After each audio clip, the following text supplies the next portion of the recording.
Hi friends, आप सभी को अपना YouTube channel DH teacher academy में स्वागत है। तो फ्रेंड्स, यहाँ पे हम बात करेंगे हिंदी प्रवक्ता के पाठ्यक्रम के बारे में बात करने वाले हैं। आज जैसे आपको पता होगा कि उत्तर प्रदेश में टीजीटी पीजीटी की बहुत बम्पर वैकेंसी आने वाली है। तो यहाँ पे हम पीजीटी यानी कि पोस्ट ग्रेजुएट टीचर के सिलेबस के बारे में बात करने वाले हैं। आगे किस टॉपिक से कितने क्वेश्चन पूछे जाते हैं, कितने नंबर पर आपका पेपर कराया जाता है, निगेटिव मार्किंग होता है कि नहीं होता है, आयोग के द्वारा यानी कि माध्यमिक शिक्षा परिषद द्वारा जो सिलेबस जारी किया गया है, सिलेबस के अकॉर्डिंग आप कौन कौन से टॉपिक से कितने क्वेश्चन आते हैं, कौन कौन से टॉपिक आपको डीपली पढ़ना है, कौन से टॉपिक आपको कवर करना है, इस सारे मुद्दे पर मैं बात करने वाला हूँ इस वीडियो के माध्यम से। और वीडियो को लास्ट में बताऊंगा कि आप सेल्फ स्टडी करना चाहते हैं तो कौन सा प्रकाशन का कौन सा पब्लिकेशन का बुक और राइटर का बुक परचेज करेंगे तो आप सेल्फ स्टडी कर सकते हैं। ओके फ्रेंड्स, इससे पहले मैं आपको बता दूं कि आप टेलीग्राम चैनल को ज्वाइन कर लीजिएगा। वहाँ पे हिंदी साहित्य का इतिहास, गद्य साहित्य का इतिहास का PDF अवेलेबल है, वहाँ पर फ्री में डाउनलोड करके तैयारी कर सकते हैं। ओके फ्रेंड्स, अगर मैं वीडियो देख रहे हैं तो वीडियो के नीचे ही रेड कलर में लिखा है सब्सक्राइब बटन, उसको प्रेस कर लीजिए, या यूट्यूब पर भी सर्च कर सकते हैं DH टीचर अकेडमी। DH, ये ध्यान रखिए, DH टीचर अकेडमी, वहाँ पे सर्च कर सकते हैं यूट्यूब पे, आप वहाँ से सब्सक्राइब कर सकते हैं चैनल को। और मैं आपको बता दूं कि DH टीचर अकेडमी पर 10 लाख जो है सदस्यों का जो है परिवार पूरा होने वाला है। तो प्लीज़ आपसे रिक्वेस्ट है कि 10 लाख आप सब्सक्राइबर को जो है सदस्यों का संख्या पूरा करने के लिए आप चैनल को सब्सक्राइब कर लीजिए। मुझे उम्मीद है कि आप सब्सक्राइब करेंगे, और वीडियो अच्छा लगे तो लाइक कर दीजिए, अपने दोस्तों के यहाँ शेयर कर दीजिए। बेल आइकन पर प्रेस करके नोटिफिकेशन पाना चाहते हैं तो ऑल पे क्लिक कीजिए, ताकि जब मैं वीडियो अपलोड करूँगा आपको नोटिफिकेशन के माध्यम से मिल सके। तो फ्रेंड्स, यहाँ पे जो टॉपिक के बारे में बात करने वाले हैं, यहाँ पे देख सकते हैं हिंदी साहित्य के इतिहास। हिंदी साहित्य के इतिहास में आपको क्या क्या पढ़ना है, यहाँ पे देख सकते हैं। यहाँ पर आदिकालीन साहित्य की प्रमुख प्रवृत्तियाँ, भक्ति काल या संत काव्य, सूफी काव्य, राम भक्ति काव्य, कृष्ण भक्ति काव्य, रीत काव्य धारा, रीतबद्ध, रीति मुक्ति, रीति सिद्ध, भरतेंद्र युग, द्विवेदी युग, छायावाद, प्रतिवाद, नई कविता। ये हिंदी साहित्य के इतिहास में पढ़ना है। हिंदी साहित्य का इतिहास ये बहुत बड़ा चैप्टर है। मैं पहले बता चुका हूँ कि आप टेलीग्राम चैनल को ज्वाइन कर लीजिए, वहाँ पे हिंदी साहित्य का इतिहास का PDF अवेलेबल है। हिंदी साहित्य के इतिहास में आपको मुख्य रूप से आपको रामचंद्र शुक्ल का जो है ये पढ़ना है, राम कुमार वर्मा का भी पढ़ना होगा, और भरतेंद्र युग के भी पढ़ना है। बहुत सारे वहाँ पर लेखक हैं जो उनके बारे में आपको पढ़ना बहुत ज़रूरी होगा। जीवन पर से भी पूछ जाता है कभी कभी, तो ये आपको ध्यान रखना है कि हिंदी साहित्य के इतिहास जितना टॉपिक ये छोटा में दिया है, इससे आपको ज़्यादा पढ़ना होगा। जो है जितने भी ये टॉपिक दिया है, इस टॉपिक को आपको डीपली पढ़ना होगा, क्योंकि यहाँ से क्वेश्चन आपको देखने को एग्जाम में मिलते हैं, और कहीं ना कहीं आपसे 10 से 15 क्वेश्चन हिंदी साहित्य के इतिहास से ही देखने को मिलते हैं। और टोटल जो क्वेश्चन पूछा जाता है पीजीटी में 125 क्वेश्चन ही पूछा जाता है, टोटली हिंदी से ही क्वेश्चन आते हैं। तो यहाँ से 10 से 15 क्वेश्चन आप हिंदी साहित्य का इतिहास से ही देखने को मिलता है। अब नेक्स्ट टॉपिक है आपके यहाँ पे देख सकते हैं गद्य साहित्य का इतिहास। इसका भी जो है PDF टेलीग्राम चैनल पर अवेलेबल है, जाकर वहाँ से डाउनलोड कर सकते हैं। ओके फ्रेंड्स, अब यहाँ पे निबंध, नाटक, कहानी, उपन्यास, आलोचना, हिंदी की लघु विधाओं का विकासात्मक परिचय, और यहाँ पे जीवनी, संस्मरण या आत्मकथा, रेखाचित्र, यात्रा साहित्य और गद्य काव्य एवं व्यंग। ये हिंदी साहित्य के इतिहास में आपको जो है हिंदी गद्य साहित्य के इतिहास में आपको इस टॉपिक को पढ़ना होगा। ओके फ्रेंड्स, तो ये दो टॉपिक जो आपको यहाँ पे देखने को मिल रहा है, यानी कि पीजीटी पोस्ट ग्रेजुएट टीचर में, तो हिंदी साहित्य के इतिहास और गद्य साहित्य के इतिहास से कब लगभग आपको 40 से 45 क्वेश्चन देखने को मिल जाता है। तो इस टॉपिक को आपको डीपली पढ़ना होगा।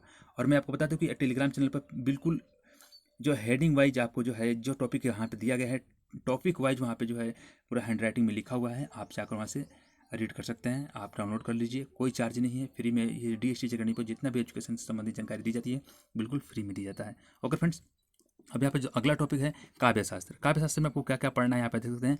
अवय पढ़ना है, भेद, रस, छंद, अलंकार, काव्य गुण, काव्य दोष, शब्द, शक्तियाँ, ये पढ़ना है आपको काव्य शास्त्र में। ये ध्यान रखिए, इसको आपको डीपली ही पढ़ना होगा, क्योंकि जो शॉर्ट में दिया है सिलेबस आपको कहीं ना कहीं ज़्यादा फोकस करना होगा। ओके फ्रेंड्स, यहाँ पे भाषा विज्ञान पढ़ना है, हिंदी की उप भाषाएँ पढ़ना है, विभाषाएँ पढ़ना है, बोलियाँ पढ़नी है, हिंदी शब्द संपदा पढ़ना है, हिंदी की ध्वनि भी पढ़नी है, ये ध्यान रखिए। व्याकरण भी पढ़ना है। व्याकरण में आपको क्या है, हिंदी की वर्तनी, संधि, समास, लिंग, वचन, कारक, विराम चिन्हों का प्रयोग, परवाची शब्द, विलोम, वाक्यांश के लिए एक शब्द, ये पढ़ना है। वाक्य शुद्ध, मुहावरा और लोकोक्तियाँ पढ़ना है, ये व्याकरण के अंदर पढ़ना है। तो ये टॉपिक आपको पढ़ना होगा व्याकरण के अंतर्गत। और यहाँ पे आप देख लीजिए संस्कृत साहित्य। अब यहाँ पे बात आती है, कुछ स्टूडेंट बोलते हैं कि सर हिंदी जो पीजीटी का पोस्ट ग्रेजुएट टीचर का पेपर देते हैं तो उसमें कहाँ से संस्कृत आ जाता है। तो फ्रेंड्स, मैं आपको बता दूं कि जब हिंदी का जब आप पीजीटी का फॉर्म भरने जाते हैं तो यहाँ पे कुछ सब्जेक्ट कॉम्बिनेशन लगाया जाता है हिंदी के लिए। खासकर हिंदी के लिए पीजीटी में सब्जेक्ट कॉम्बिनेशन होना चाहिए, यानी कि ग्रेजुएशन आपका संस्कृत और पोस्ट ग्रेजुएशन में आपका हिंदी होना चाहिए, तब आप हिंदी पीजीटी के लिए अप्लाई कर सकेंगे। उससे पहले मैं आपको बता दूं कि जब आप इंटर में या हाई स्कूल में पढ़ने जाते हैं तो वहाँ पे संस्कृत परिचय का हिंदी में एक बुक आती है, थोड़ा पतली होती है, लेकिन वो आपको पढ़ना होता है व्याकरण के तौर तरीके के हिसाब से। तो यहाँ पे जो आपको संस्कृत देखने को मिलेगा, ये संस्कृत आप अगर BEd BTC किए हुए हैं, टेट सीटेट की तैयारी कर रहे हैं, तो वहाँ पे जो आमतौर पे संस्कृत आप पढ़ते हैं ना, बिल्कुल वही संस्कृत पढ़ना है, पूरा डीपली नहीं पढ़ना है। जैसे कि पीजीटी संस्कृत से कोई तैयारी कर रहा है तो वो जो है भट्टोजीची, पाणिनि, कात्यायन, पतंजलि, ये जो पढ़ना पड़ता है ना, ये चीज़ आपको नहीं पढ़ना है इसमें, क्योंकि संस्कृत से जो लोग पढ़ते हैं उससे संस्कृत से 125 क्वेश्चन पूछा जाता है, और हिंदी से जो लोग तैयारी करते हैं हिंदी से आपको 125 क्वेश्चन पूछा जाता है। तो संस्कृत में आपको डीपली नहीं पढ़ना है बिल्कुल। आप जैसे TET, UP TET, C TET की तैयारी कर रहे हैं, एमपी टेट की तैयारी कर रहे हैं, तो वहाँ पे जो आप कवर करते हैं संस्कृत, वही संस्कृत आपको यहाँ पे पढ़ने को देखने को मिलेगा।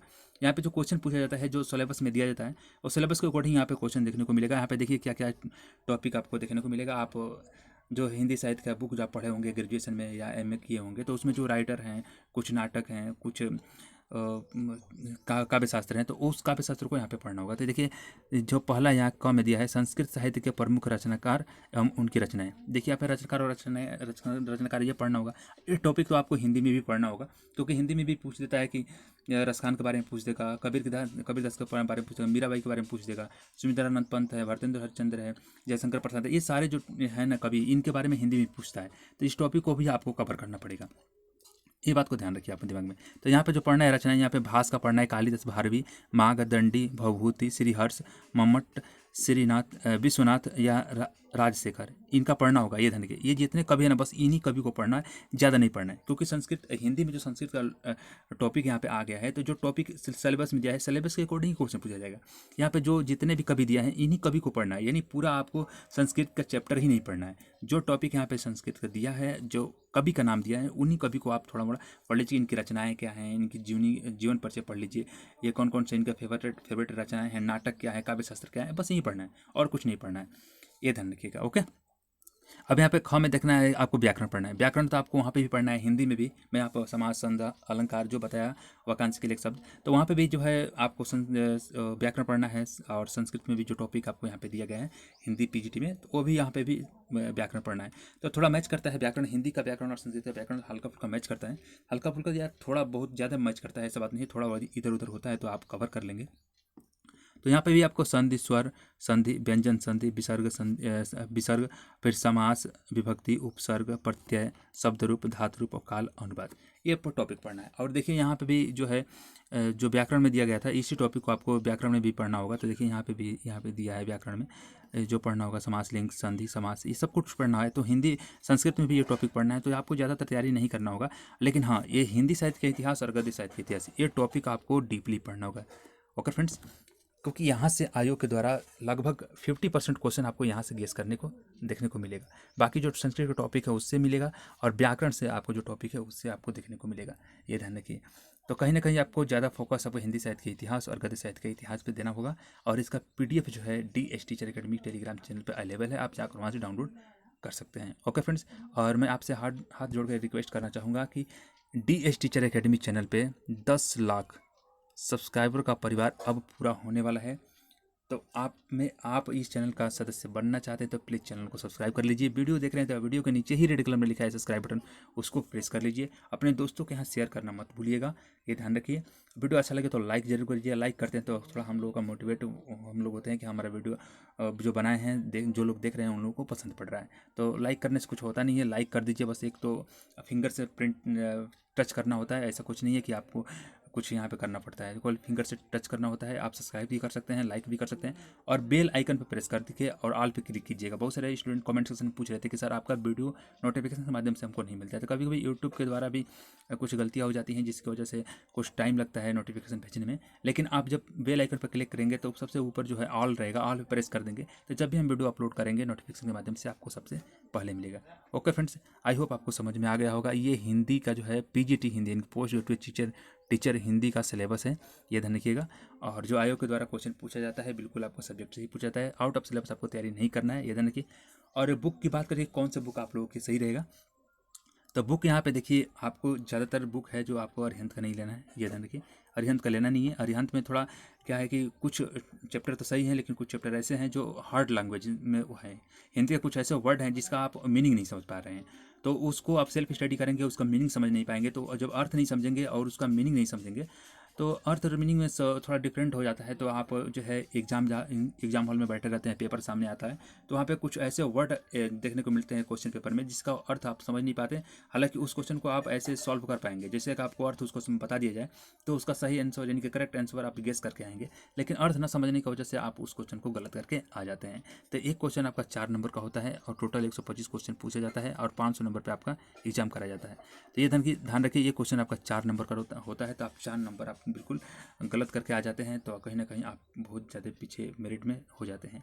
तो कहीं ना कहीं आपको ऐसा बुक को चॉइस करना है, ऐसा बुक का चयन करना है जिसमें शॉर्ट में दिया हो और लैंग्वेज जो है आपको समझ में आए, आपका रूरल लैंग्वेज में लिखा हो बुक, जैसे कि आप आसानी से स्टडी कर रहे हैं तो उसका अर्थ मीनिंग समझ रहे हैं। तो बुक ऐसे जो है बहुत सारे पब्लिकेशन है, जैसे आप बुक देख रहे हैं थोड़ा मोटी है, लंबी है, पतली है, तो आप लोग परचेज कर लेते हैं। ऐसा नहीं करना है, आपको बस मंजू त्यागी एक राइटर है, उनकी बुक परचेज करना है। आपको मंजू त्यागी की बुक अच्छी नहीं लग रही है, आपको जो बुक अच्छा लग रहा है आप उसको पहले बुक सेलर से मांगिए, उसको पेज पलट के देखिए कि पेज प्रिंट मिस तो नहीं हुआ है कहीं, और उसका जो लैंग्वेज है सही है कि नहीं है, क्योंकि 2-3 पेज देखने के बाद ही पता चल जाता है कि बुक में क्या मटेरियल और कौन सा लैंग्वेज का प्रयोग किया जाता है। ओके फ्रेंड्स, तो आपने जब भी बुक खरीदने जा रहे हैं तो आप 2-3 साथियों को लेकर जाइए और वहाँ पे जो है 4-5 बुक आप निकलवा के वहाँ पे जो है पाठ्यक्रम देख सकते हैं। ओके, तो आसानी से आप परचेज़ कर सकते हैं, क्योंकि आजकल जो है बुक आप परचेज़ तो बहुत सारे लोग कर लेते हैं, लेकिन सही उसमें गाइडलाइंस ना मिलने की वजह से वो बुक भी बेकार आपको देखने को मिलता है।